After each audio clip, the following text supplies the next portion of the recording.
This episode of Reality Escape Pod is brought to you by Morty, the Escape Room World Championship, Buzzshot, and Patreon supporters like you. Buzzshot is customer satisfaction software for your escape room business.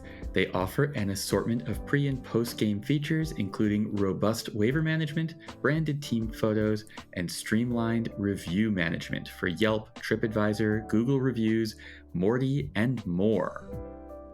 Maxime from Immersia in Canada was a REPOD guest, and he is also a Buzzshot customer. And he says, Buzzshot has helped us streamline the customer and game master journey in order to make it seamless from the moment of the booking, which includes integrations with major booking and mailing platforms, to the moment players get their group picture, all the way to capturing customer satisfaction data via surveys. Tom and his team are extremely responsive and offer world-class support for what I consider to be a world-class platform for any escape room business. If you'd like to give Buzzshot a try, our listeners can get a 2-week, full-featured free trial and 20% off their first 3 months using the code REPOD 2022. That's REPOD 2022. You can learn more at buzzshot.com/free demo. Details in the show notes. Welcome to the Reality Escape Pod, your lifeline when you need a getaway from the real world. I'm David Spira, alongside my co-host, Peih-Gee Law. Together, we're exploring immersive gaming from all angles, and we'll be joined by guests who really know their stuff. Today's guests are Theresa Wagner and my lovely wife, Lisa Spira. We're trying something different with this season opener. We're going to talk a little about what's coming in season 4, because it's different.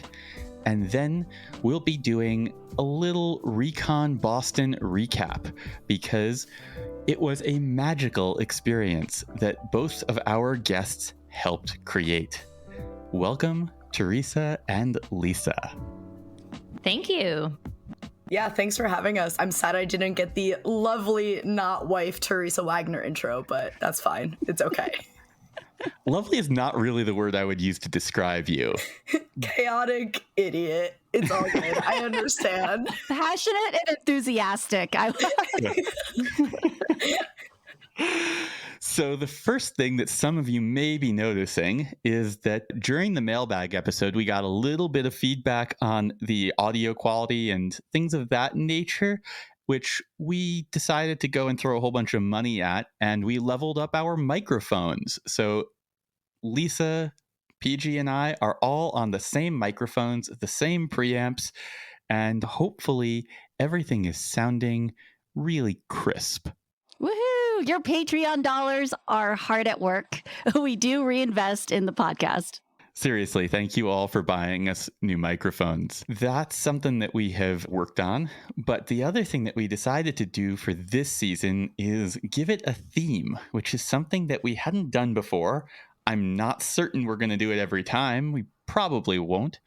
But this time we have one. And starting with episode 2, the next one we're going to be publishing, each episode this season, we will be interviewing escape room creators from different countries.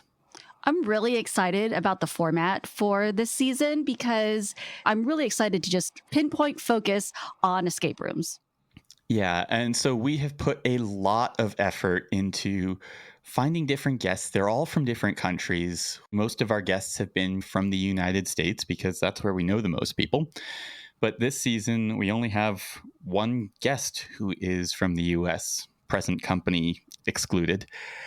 And we've already recorded about half the season.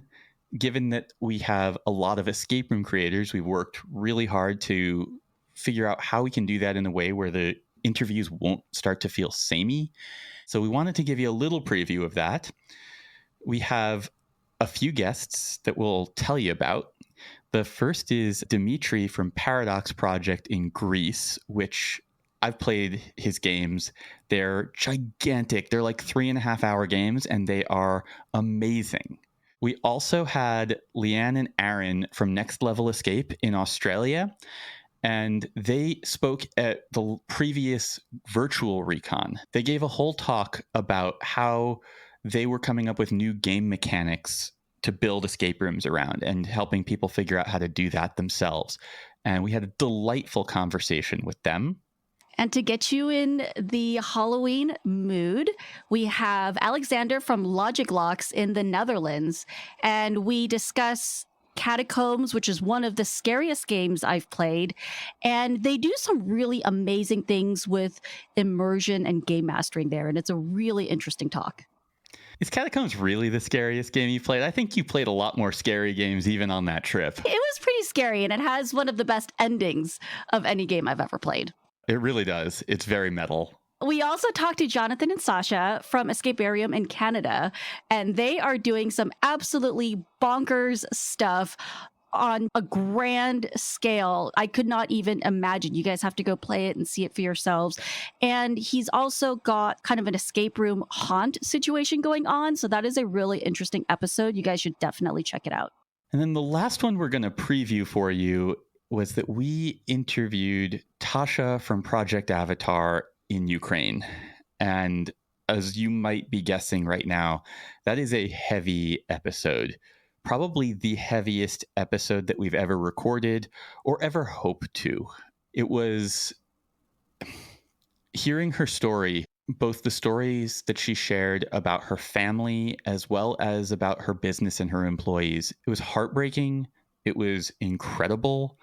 That whole crew there, they're all kind of mad geniuses, and I have the utmost respect for their work and what they were doing even before all of this. And the fact that they have figured out how to continue through all the chaos, it's really inspiring. It's not the kind of inspiration that anyone really wants to have, but seeing what they're doing, it's impressive. And I hope that everybody tunes into that episode because she tells some stories that need to be told.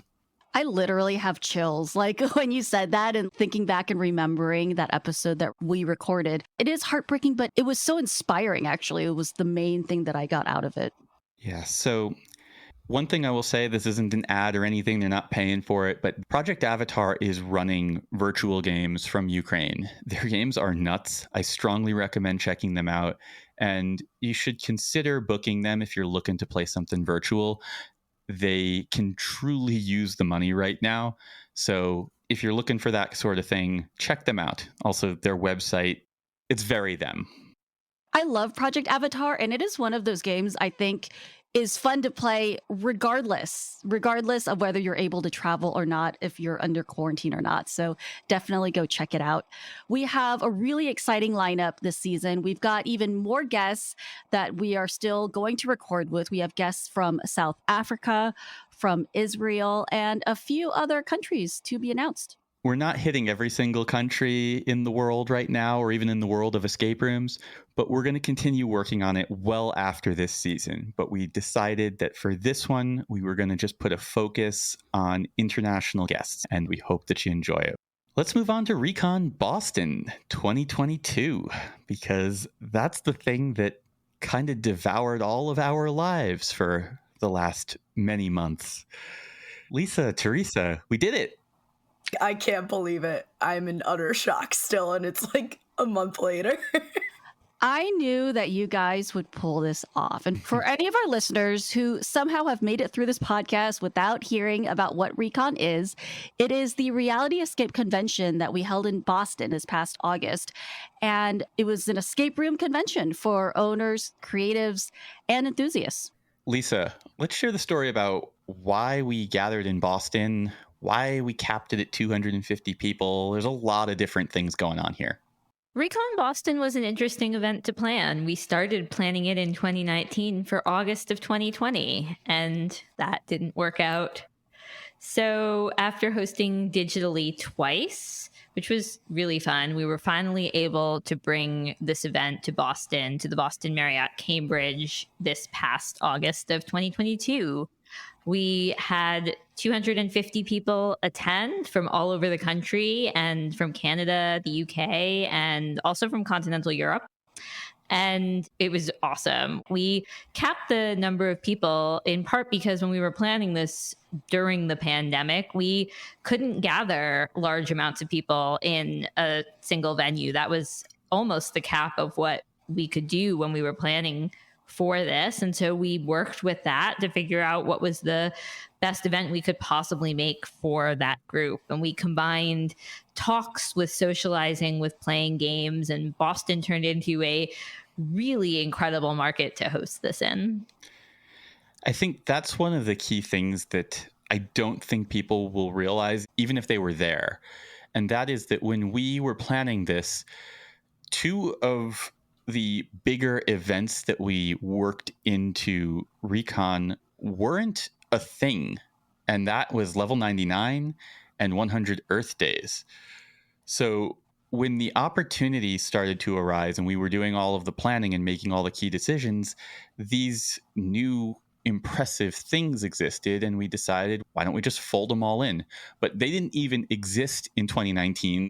And Boston just turned into this incredible place. It was always going to be a good place. And a lot of that was the culture of the owners and the enthusiast community in Boston is just a delight, which, Theresa, you've done a lot of our outreach and coordination. What are your thoughts on that?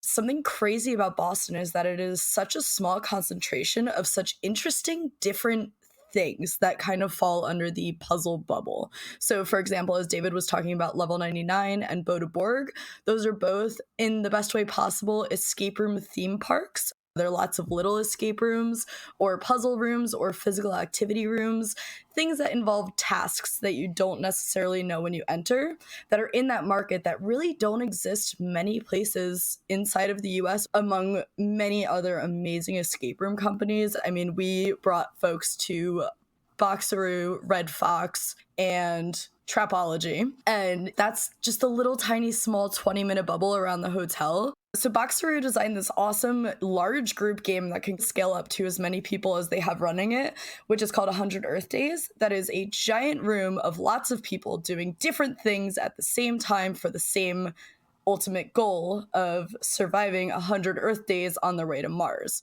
100 Earth Days is kind of a cluster duck of just many different people running around doing many different things in a large room, and it landed with some people and it didn't land with other people. And that's what I loved about Recon, was that we could really be experimental with the different types of immersive gaming that we could provide to our attendees.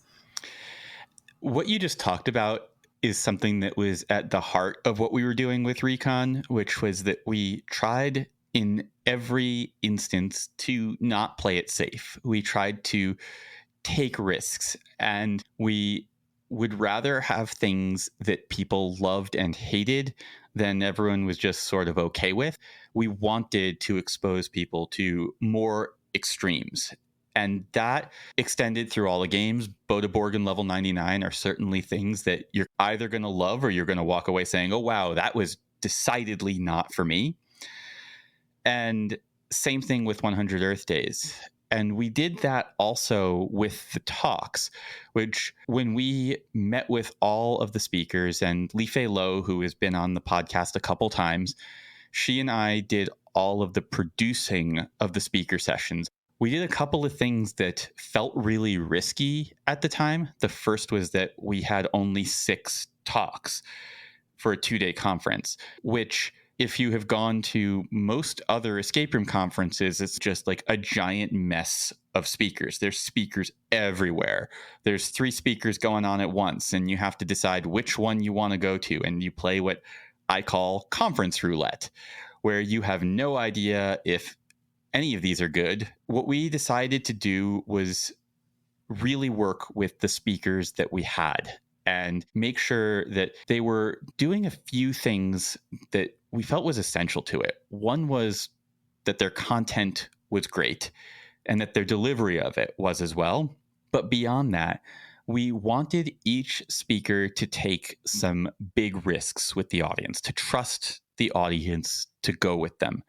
And the last piece that we asked them to do was to make sure that the talk they were giving had to be given in person, because That's what we started working on doing for virtual recon. We wanted those talks to feel like it made sense that they were being done virtually, that there are things that just worked better when it was delivered over a computer than if that talk had been delivered in real life. What I loved was that the talks didn't feel like I was being lectured at, and there were demonstrations. There were a lot of physical demonstrations of the different points they were trying to make.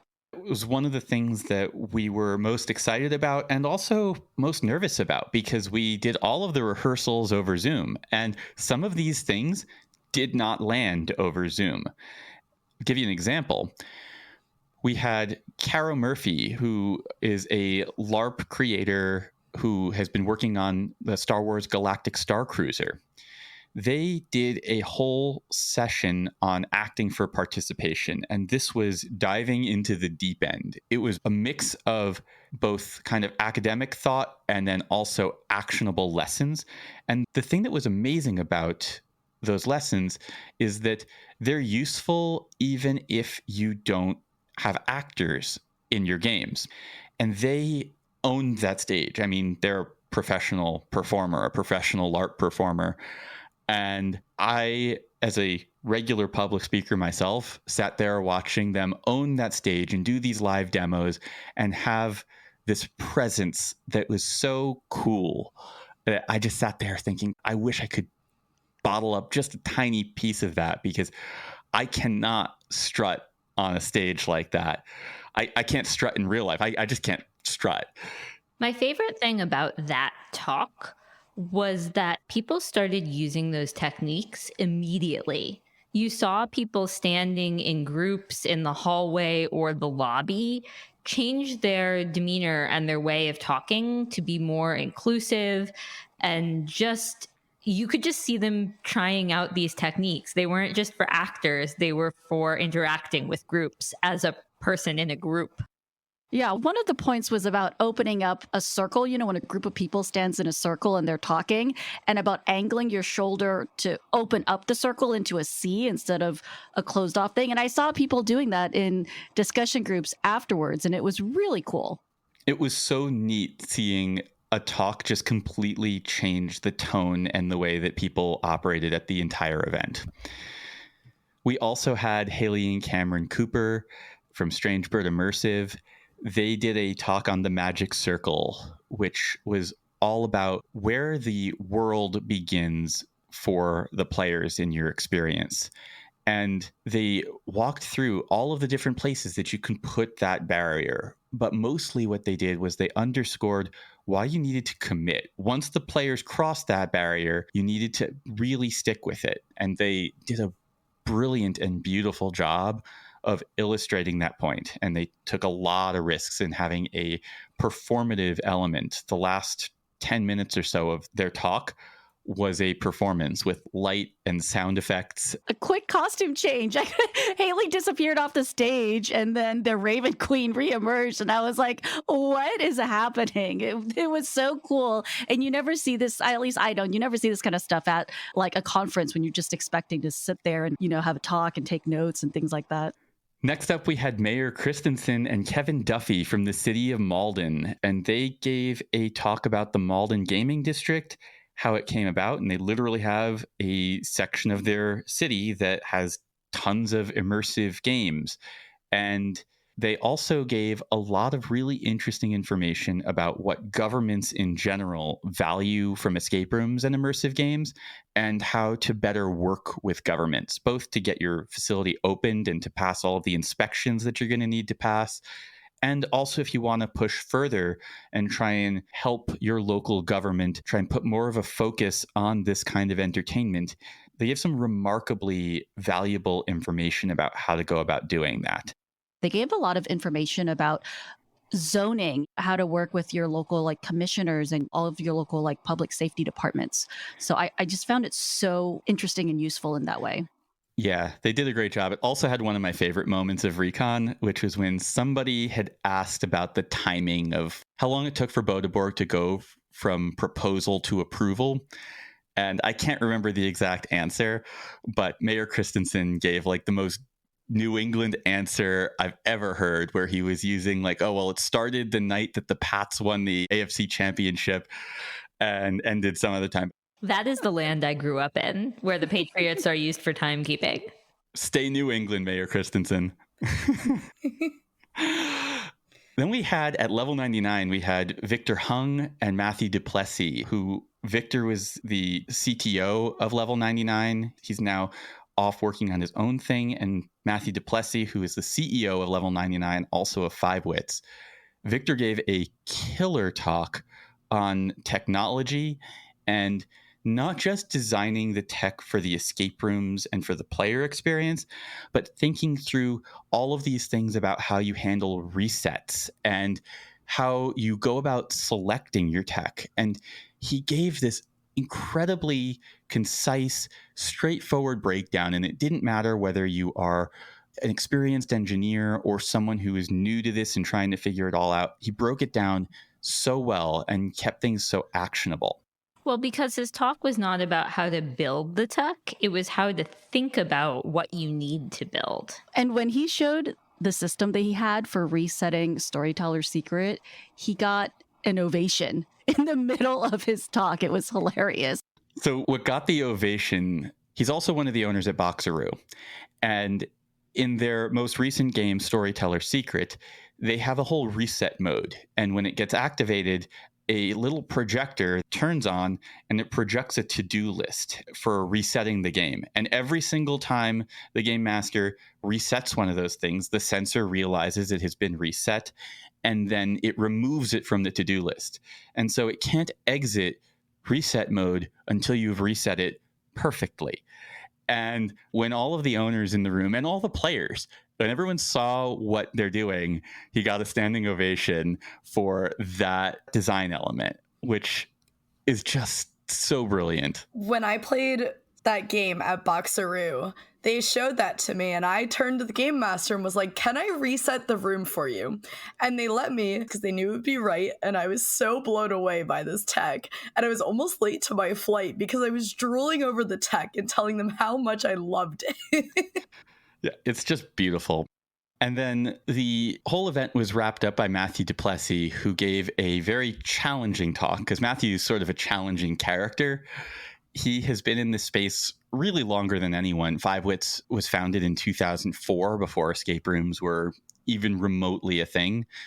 And he's been working on figuring out how to do this stuff at large scale for a very long time. And he gave his story and also issued a whole bunch of challenges, really asking people to reflect on the business model and the sustainability of what it is they're creating.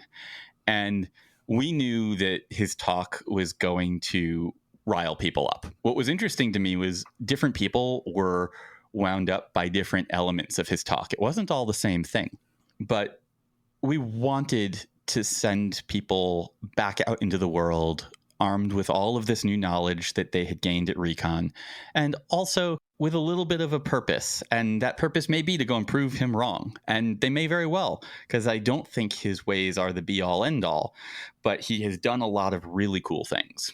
And those were the talks we had.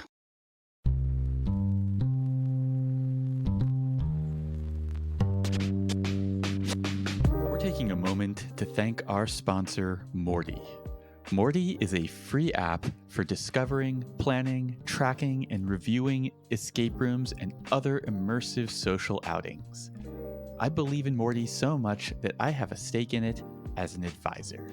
I am constantly lurking in the escape room enthusiast group, and I still see people who are asking for the best ways to track their escape rooms played. And my answer is always Morty. Use Morty. They have so many features, way more features than just a way to track your escape rooms. So David, what are some of your favorite features that Morty offers? Wish listing. When I can't sleep at night, I will just crack open Morty and look around the country and add games to my wish list. And now that I'm traveling a bit more, I'm actually also starting to cross them off my wish list, which is fun. This is your version of late night shopping, huh? Yes. My favorite feature is Plan with Friends. This is a lifesaver. So I just check off all of my friends' that are on the Morty app.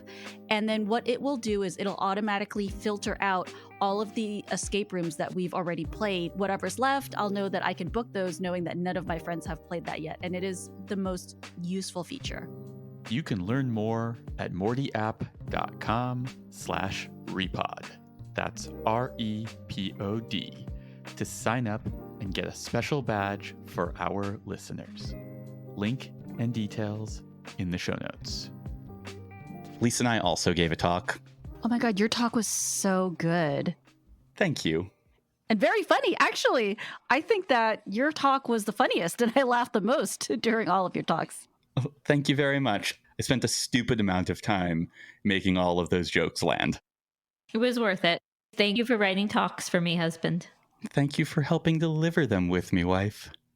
We had a moment of silence for the dearly departed directional lock, which definitely got a laugh. We've now started selling t-shirts in honor of the directional lock. Theresa and I made them. I actually, about 10 minutes before we started recording this episode, got a directional lock-in from Amazon. So thank you for that article. There are some still available, but yeah, on the Recon swag shop, you can get them now. We'll put a link in the show notes. We have Halo directional lock t-shirts and Horns directional lock t-shirts, whether you prefer the angel or the devil, really depending upon what your thoughts and feels are about the lock. Or get both, depending on your mood that day, on how the directional lock was utilized in the escape room you had played recently. I'm Team Halo. Like, I love me a good directional lock. I'm typically the person with the numbers, and I do have the math on the sales of the directional lock t-shirts, and Team Halo is in the lead by a wide margin. No, that's so upsetting. As it should be. Team Devil was so much more fun. Yeah, I was surprised that it wasn't closer to even split, but yes. Anyway, Lisa and I, our talk was about the player experience, and it turned out it was such a giant topic. We could do a whole conference on that one topic and then still not cover everything.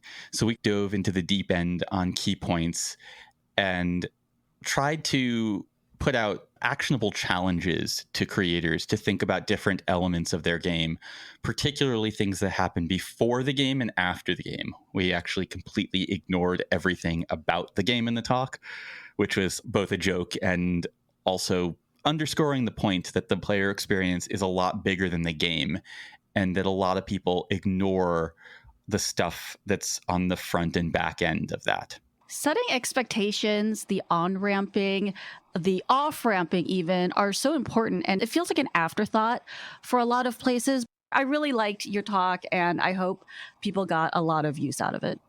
I appreciate it.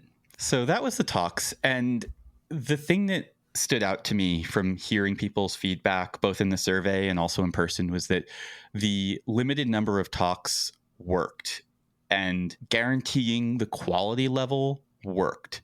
And that was what our goal was. We wanted to have fewer speakers and take good care of them and make sure that each time you sat down to listen to someone, you felt like, yes, this is actually where I need to be right now. Because personally, at most conferences I go to, I get more out of hanging out in the hallways, chatting with people, than I do from the talks. And I didn't want that to be this. We had some other things there. We had an ARG.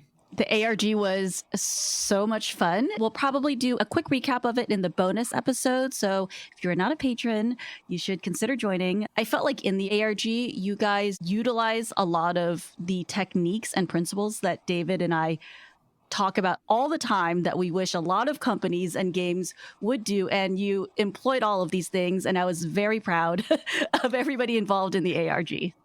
We really wanted the ARG to reach into different realms of the immersive and puzzle world. So we really wanted every single part to feel different, feel like you're infiltrating a secret society, feel like you're going into rooms that you're not supposed to be in. And the minute you get in, realizing, oh my gosh, wait, no, this is part of the game. Or wait, is this not part of the game? And am I actually joining a secret society? Because the answer is really yes, you are in a secret society now, you're stuck. What I liked was that it was location dependent. You had to be there. It used parts of the building. There was an actor. I love being able to interact with an actor. You guys also incorporated a photo booth and used this opportunity to create content for social media and create some buzz, which I thought was really smart and clever. Of course, there were fun puzzles and things like that. And there were aspects where you had to try to interact with other people there at the convention. So I just thought you guys used all of these different techniques really well. I want you to know I noticed all of it and I appreciate it. One of our biggest thoughts when we were designing this, as you had mentioned, was that we wanted people to be forced to collaborate in person with each other and not just be able to solve the entire thing solo by themselves. So we put a puzzle in there that required 4 different people at the convention, and there was no guarantee that it was your friends because it was entirely random upon check-in. So we really wanted people to meet different folks, find other people across the industry that they never would have met otherwise. The thing I want to call out about the whole ARG experience was that the set, which is now the backdrop in the studio here, it made the journey back to New Jersey and we rebuilt it. It was made by a production designer named Soso, who I met recently and just kind of rolled the dice on, and they did such a fantastic job and really turned it all around very quickly. So if you're looking for a production designer, we'll put their LinkedIn information in the show notes. Let's move on to the discussion groups and the workshops. Those both took place on day 2. Yeah, so the discussion groups, they were an experiment, to be totally honest. This is basically an unconference structure where the attendees at RECON gathered to talk about different subjects that were relevant to them and share knowledge and experience with one another. And it was a huge hit. And the knowledge that was shared was just fantastic. I got to slip into a couple of them, and it's something that we're going to continue to iterate on. We have a lot of thoughts about how to make that a more robust part of RECON. But thanks to our facilitators for that, Richard Burns and Matthew Stein from the Room Escape Artist team, they really made all that come together. And a lot of that also was just how wonderful the attendees were. We're going to need a bigger room next time. That is for sure. The other thing we had were the workshops. We had Marie from Red Fox Escape Room in Boston, and we had Stuart from Trapped in Stamford, Connecticut. Marie gave a whole talk on puzzle design and designing your puzzle flow, and it had all of these different workshop elements where people were going and doing their own little design projects. And Stuart did a workshop on branding and marketing and helping figure out what your brand identity is. And he also had hands-on elements worked into that as well. And they were a big hit. They were also scheduled into people's schedules, which was Lisa's big challenge. I like the puzzle of the schedule. This was the biggest puzzle I had ever done for an event because we were booking people into escape rooms and into workshops and fitting that all together with their preferences and their teammates. And it was crazy, but it worked. And then Brendan built this really cool app so I could see it all on my phone, and so could all of the volunteers, and we knew what people's schedules were, and that was really helpful too. That whole scheduling thing took a while, but it paid off so well during the convention. The app made it even easier. Like, everybody knew where they needed to be. We emailed it to them. We printed the name of your escape room team and the name of your 100 Earth Day team on your badge. So you could always walk up to a volunteer and say, this is my team name. When is my game? Where am I supposed to be? Who am I with? And the volunteers and the team had this app so they could tell you. Yeah, it all worked so smoothly. The entire convention ran incredibly smoothly. We didn't even bring that many volunteers with us, and we had not a lot for the volunteers to do because everything went so well. Yeah, so people kept pulling me aside and being like, David, what's the dirt? Tell me about the drama. What's going on that I don't see? Because everything's going really smoothly. And there were little things that were going on, but the only real drama was that the team was bored because things were going so smoothly. There just weren't fires to put out. So one of the things that we hoped would happen, but honestly, it happened in ways that were way more incredible than we were expecting, was the late night socializing. Lobby parties. Lobby parties. Basically, from 11 o'clock until 3, 4 o'clock in the morning, there were people gathered and just having a good time in the hotel lobby. And the lobby party is thanks not to even to the Recon team or the We were all too damn volunteers. tired. Well, it started on Thursday before a lot of us were in town, with the people who were in town just collecting. They didn't even have badges yet. They were just recognizing nerds and collecting in the lobby and hanging out. That was Brett, the welcome puzzle wagon in the lobby. Brett came and brought his giant puzzle collection, and that was actually one of my favorite parts, is the day before, sitting in the lobby, working on puzzles and just catching people as they're checking into the hotel, as they're showing up. And I have a quote from Victor in the Discord, and he says, "Continuous lobby party was something I didn't know I needed in my life." I mean, that's sort of how I felt, especially for the last 2 nights. Once we were able to mellow out a little bit and just socialize, it was the best time for me to actually go and have real conversations with people. It was one of my favorite parts of the entire event. The hotel staff was so tolerant of us. They're like, who are these nerds? People are sitting around doing puzzles, doing shots. Like, it was crazy. Puzzles in one hand, shots in the other was a common stance. I think I had a shot with bagged wine and good whiskey in it at one point. It was a night. And then all of this kind of wrapped up with Peih-Gee, and I still don't even know the full story here. Some amount of Peih-Gee and the Recon team conspired to produce a custom Recon puzzle box for me and Lisa that she gave to us at the end of the event in front of everybody.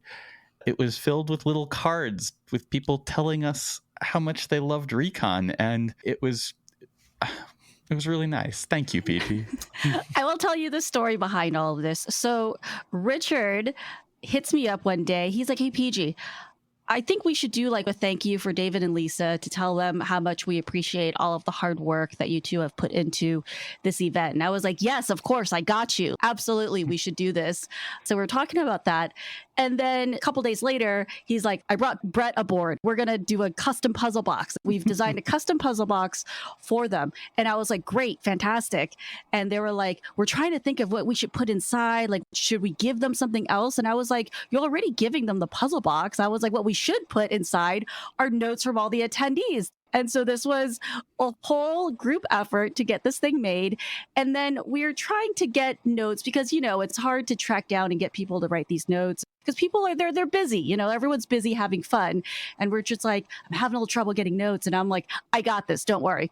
So they give me all the papers. I run around to everyone. And this is my pitch to them is, David and I did a podcast a couple weeks ago where he continuously tried to kill me on this escape room podcast. And I was like, my secret revenge for him trying to off me on this audio escape room is I am determined to make him cry on stage at RECon. She genuinely told this to every single person she gave a card to. So I went to every single person saying, my goal is to make David cry on stage. This is my one goal at RECon. Will you join me in this quest? And everyone is like, "I got you." So this is how I got everyone to try to write just the sappiest, the sweetest messages on this thing. And then the worst part is we go to give you guys the box and I'm like, my evil plan coming to fruition, except that when I start doing the thank you, I'm the one that starts like crying on stage, and David is fine. So this entire thing completely backfired on me. I was really confused. Lisa and I were both really confused because things were running really behind schedule at level 99. And so I was like trying to signal to you, like, wrap it up. And I'm like, what is Peih-Gee doing? This was unscheduled. This was not on the syllabus. Right. Although they did clear it with Kate. Yes. That's a rule. So Lisa and I were initially just really confused, and then we were really overwhelmed, and it was delightful. I didn't cry then, but I teared up so many times in the hours afterwards, and it was really just the amount of people who were so moved by this whole event, this whole crazy thing that our team produced. And I just wasn't prepared for that emotional response at all. From a lot of attendees. I had people coming up and telling me this is the best convention I've ever been to. And they were like, look at my arm. I have chills. I have goosebumps just talking about it. And people were saying this to me. I had other people telling me that they had never felt that they were able to be around as many people that had the same interests. And they're like, I can talk about this for hours. I always worry that I'm going to bore the people around me, and they're like, it felt so good to be here and to feel safe to nerd out about all of these immersive adventures. I had so many folks message me beforehand saying, hey, I'm really nervous. I don't know anybody going. I really don't like meeting new people. I don't like talking to people. Do you mind introducing me around? And I was like, if I have time, absolutely. And the people that I had talked to beforehand about this were the people that were up talking to people until 4 a.m. and were the last ones to go to sleep. I brought a few of the cards from the box if you want to hear them. Yes, please. I picked just a couple. What RECON means to me: a community of people coming together in support of something bigger than themselves. And that point right there, like, honestly, we put a lot of thought into how we were trying to craft the community that we have. That was where we started with everything, is how do we foster the type of social dynamics that we want to have at this RECon and at future RECons. So more than anything, I'm just glad that shined through.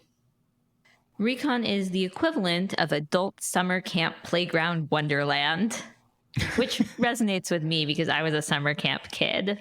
I always wanted to go to sleepaway camp, and RECon was basically sleepaway camp. If you slept, I mean... You don't sleep at sleepaway camp. I had no voice for a solid 2 weeks, and my voice is still recovering from the lack of sleep and the amount of talking I did at RECon. I think all of us, all four of us lost our voices after RECon. I lost my voice. I lost my voice in the silliest way. I'll talk about that in the bonus episode. What RECon means to me is the chance to meet my heroes and join their conversation. That was sweet. When I read that, that made me cry a little bit. RECon is magic. Thank you, David and Lisa, for bringing good magic to the world. By creating a truly inclusive space, I have met incredible people and seen dreams come true, including mine. Oh.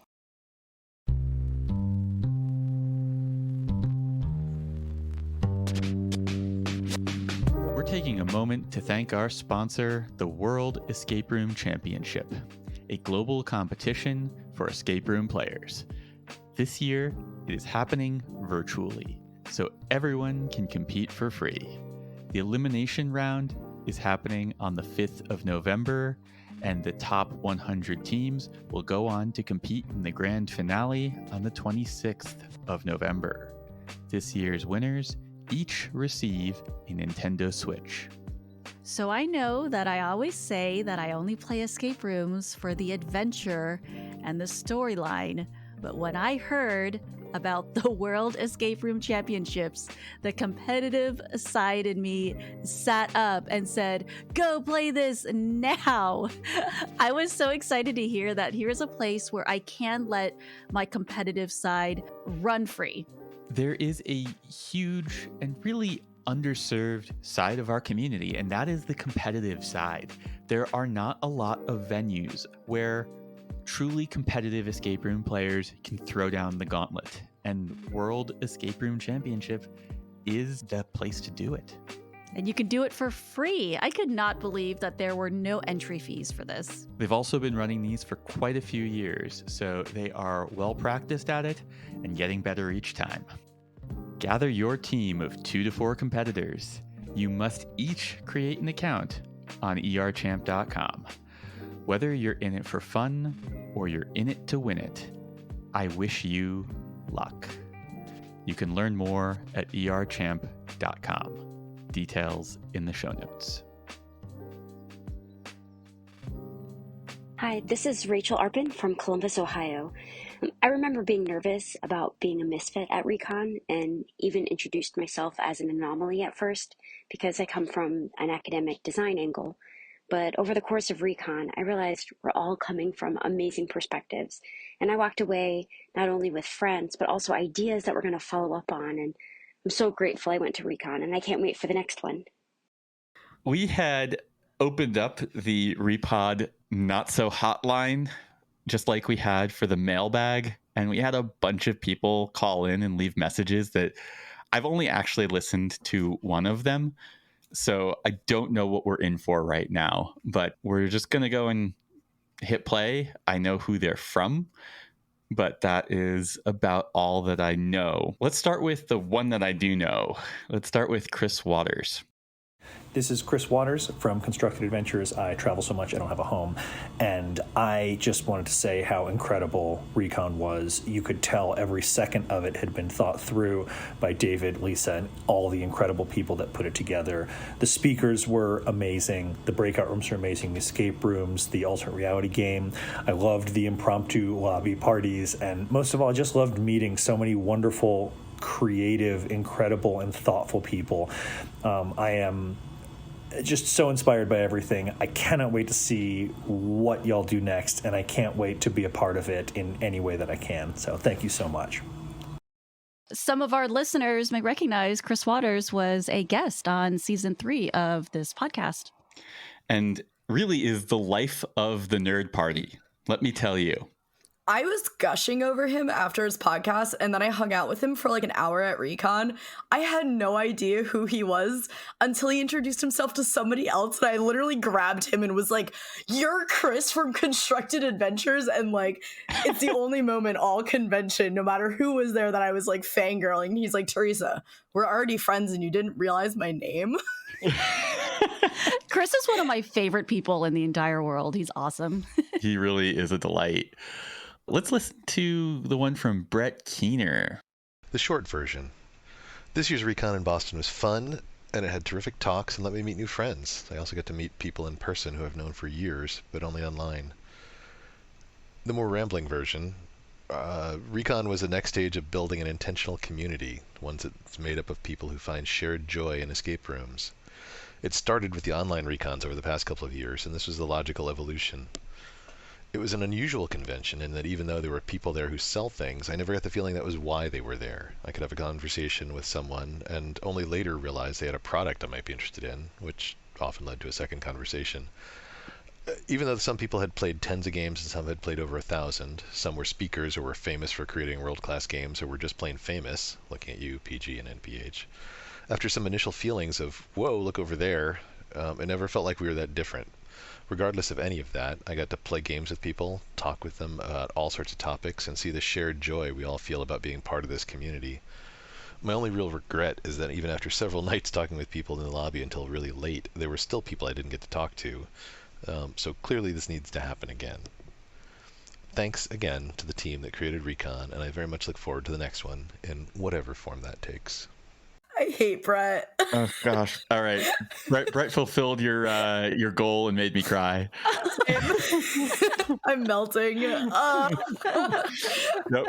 Every single thing that Brett said resonates so hard. Like, that screwed me up, man. Yeah. Thanks, Brett. My evil plan has came to fruition.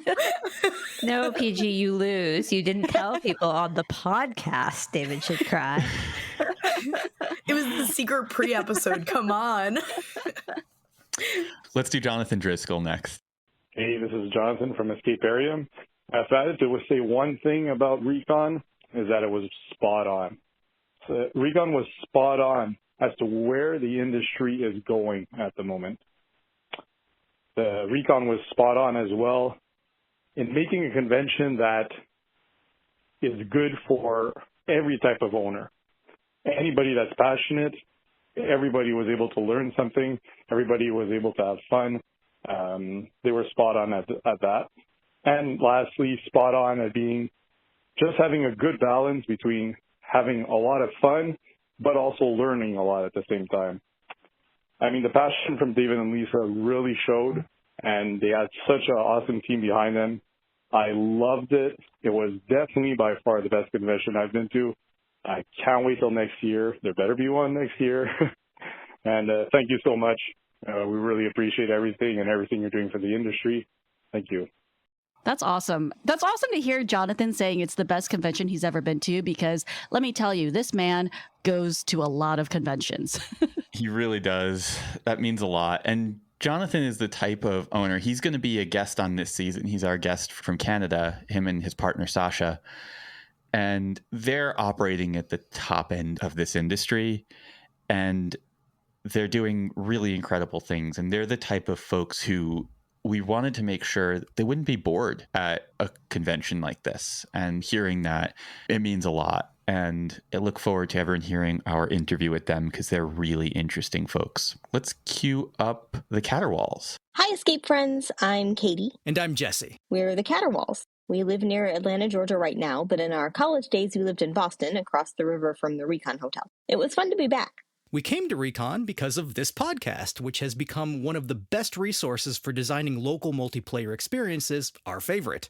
RECON was a live extension of what we love about REPOD. Plus, we got to play some unique games with new friends. Thank you very much to the whole Room Escape Artist team. Thanks. You're so welcome. Thank you. One of my favorite little moments at RECON was at level 99, I saw the two of them between games, and I was like, hey, can I join you?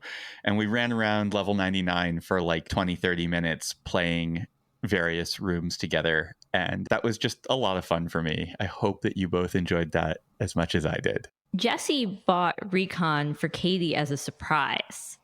And so Cindy, who answers all the emails to the RECON inbox, Cindy says to me, somebody bought 2 tickets, but one of them is a surprise. So we can't get the email address of the second ticket holder yet. And I'm a person with systems and a plan and a registration form. And I was like, it can't be a surprise for someone. This is breaking everything. And Cindy was like, don't worry, I'll handle it. I will deal with any sort of thing that comes into this inbox and make it work for them so they can have the experience that they want to have. And I was like, okay, Cindy, you figure this one out. And she did. Cindy is our hero. Running that inbox is a job that Lisa and I just could not do. And she's sort of an unsung hero of both the Room Escape Artist team and the RECON team. And she works miracles. That's the thing. Most other conventions would not have accommodated that request. They'd just been like, sorry, our system won't accommodate that. Like, too bad. And to be honest, I have never been that way in the Room Escape Artist inbox or the tours. I've accommodated everything. And this RECON pushed me to the point where I was like, I know why people say that. I can't accommodate. I have reached my accommodation limit and I'm done. But then we have people helping us like Cindy who are like, no, I want to accommodate. I'll figure this out. Yeah. Okay, let's do Scott Levy. Hey, Escape Room friends. This is Scott Levy from Phoenix, Arizona. I just had to call in and thank the RECON team for such an amazing, memorable experience. It had so many moving parts, so I can't imagine how hard it was to pull off, so congrats. And as far as the event, the escape rooms, the talks, Bodeborg, Level 99, all amazing. But the thing that I'll remember most is just hanging out in the lobby with fellow creators and amazing, inspirational people and learning, just like me. None of us really know what the hell we're doing. I mean, obviously they do. They came out wrong. They're very talented people and they're great. But I'm just saying we're all in this together. We're all trying to figure it out. We're all throwing ideas and money and passion at a wall and hoping to create something cool. So anyway, thank you for that. And I can't wait for the next one. It's funny. Imposter syndrome is a real thing in this industry. Yeah, it really is. Everyone has it. And it's partially because there's so many different ways that you can be good at things. And no matter how good you are at this and that, then that you go and you play and see something that someone else made and they're doing something completely different from what you are. And you're like, oh, I want to be able to do that. So everybody is inspired by and also feeling like an imposter next to somebody. Scott is opening one of the most ambitious things I've heard of in a long time, and I'm so excited to see what this ends up being. Lisa and I saw it under construction. We actually sat in the lobby of what will be his facility for a very long time when our flight was delayed and we were just waiting in Phoenix, and Scott was like, come to my escape room and hang out and play games until your flight leaves. So it is an escape room. Yeah, it will be an escape room. But it's like a whole world. It's one big cyberpunk world, and what they have already constructed looks really cool. Can't wait to see it. They're going to be in Phoenix, Arizona, not far from the airport. And then we have one more, Will Rutherford. This is Will Rutherford from Escape Artist in Greenville, South Carolina, and I have a complaint. You're calling RECON a conference, but I would disagree. It was way too much fun to be called a conference. So I considered the term party, but it was too well organized for that. A meeting, perhaps. No, too informative. Cabal? Nah, people were too friendly. Listen, you got a real problem on your hands here, and I'm going to have to buy a ticket for next year just to see how you sort this all out. That was the best one to close out. Theresa's face when he said he had a complaint was so funny. I was appalled. To be fair, I do want to add that complaints are fine, and we are reading through all of the feedback in the post-event survey so that we can learn from it. And there are legitimate complaints that are really interesting, and I think that the team is excited to figure out how to make things even better. No, we love constructive criticism over here, but when you say you have a complaint and you took the time to call in and make this complaint over audio on a podcast, I don't know. So we'll raise the question of what's coming up next year, and we're going to talk a little bit about that. But before we do that, what I will say is there were a number of different lessons learned and things that we're going to work on. Going to rattle off a few of them real quick, just because we don't think what we made was perfect. There's a lot of things that we want to continue to hone. And the team has sat down and done a massive amount of analysis. And we have a long list of things we're working on improving because we're celebratory, but we're also pretty self-critical. And so some of them we've already mentioned, like we want to make the discussion groups, the birds of a feather, more robust. We want to really round out the sponsor experience and make our sponsors easier to find. We won't be scheduling individual escape rooms into people's schedules at RECON in the future. If you want that, come on one of our tours. Our tours are a blast, but they were sort of an artificial limiting factor that caused a lot of complexity. And also, don't know that I loved the effect of sending people out of the conference in the middle of it all. And that was a big experiment and one that we probably just aren't going to revisit. But we also know that our audience is smart and capable and can and will schedule themselves into the escape rooms that they want. And then the last thing is that, Peih-Gee, I'm really sorry. We botched your script really badly, and that was not your fault. That was our fault. And you did a really nice job of rolling with that. What was wrong with it? Just, we didn't have timings and things. And yeah, there were just some miscommunications. You really made it work. But yeah, that was underbaked. We also didn't have the optimal mic set up for you. We learned a lot about producing in real life. I have some ideas on how to optimize things like Q&A time and just to get things rolling faster and smoother. We'll be working on that.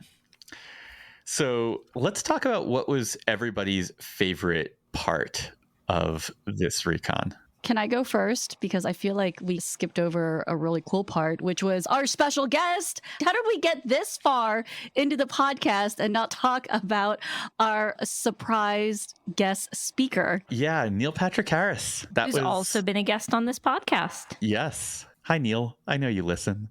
So, surprise to everybody, we had Neil Patrick Harris come in, who is a big fan of escape rooms, immersive experiences, and of this podcast. And he had written in and said that he was interested in attending. And then he attended. Yeah, he asked if he could help out. And we asked him if he wanted to be the opener, which was really just introducing David and my keynote.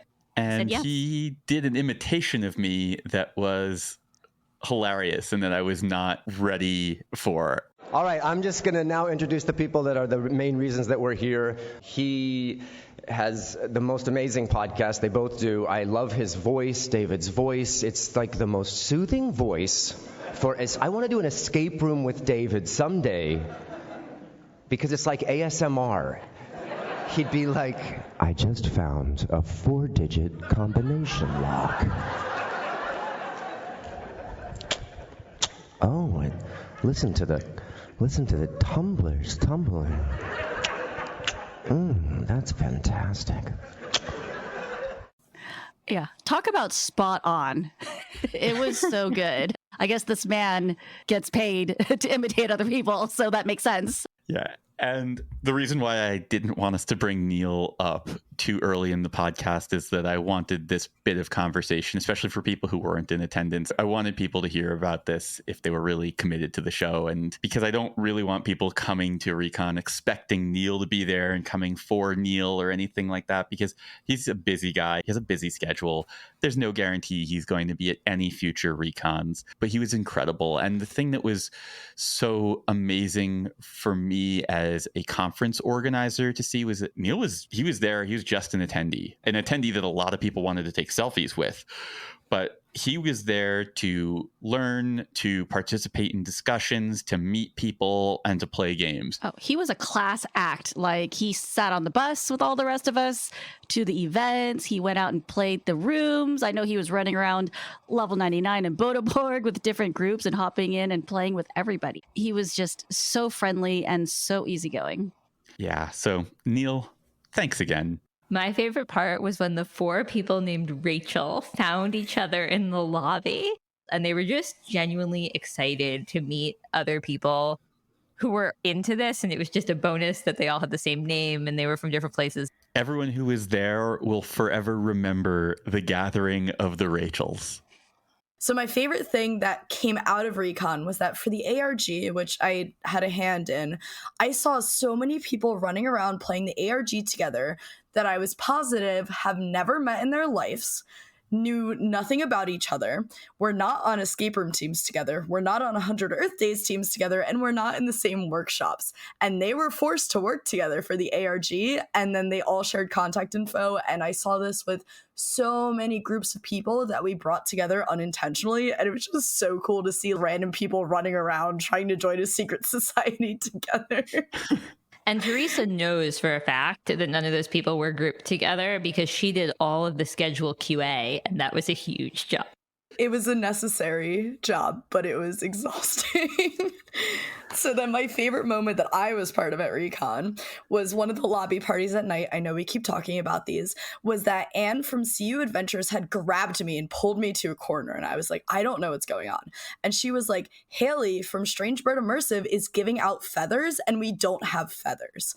And supposedly Haley was running a little secret puzzle hunt to give out feathers from the Raven Queen.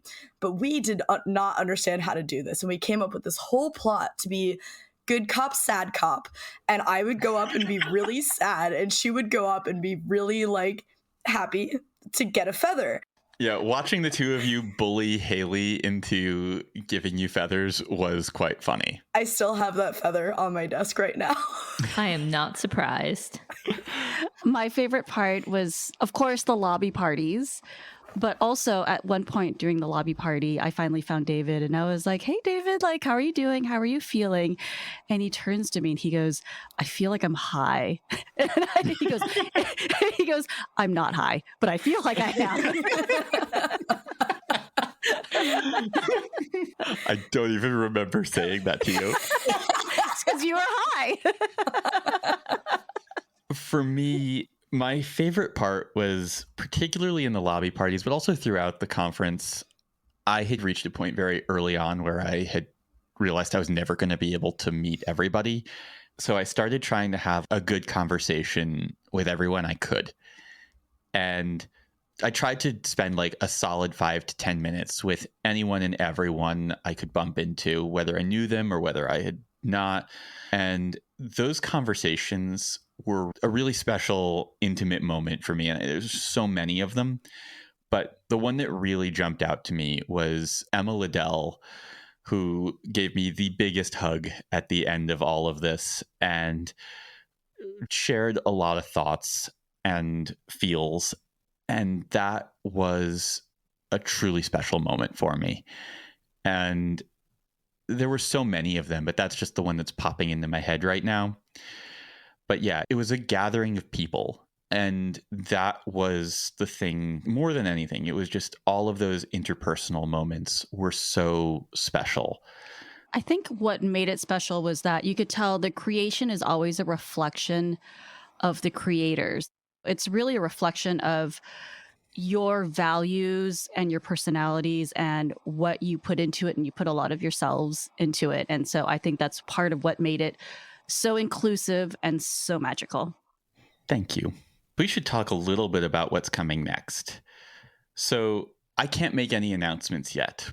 When we are ready to make an announcement, and we will be hopefully in the next few months, we're going to do a live stream. Lisa and I are going to explain to you what's coming up, where it's coming, what the vision for that is going to be.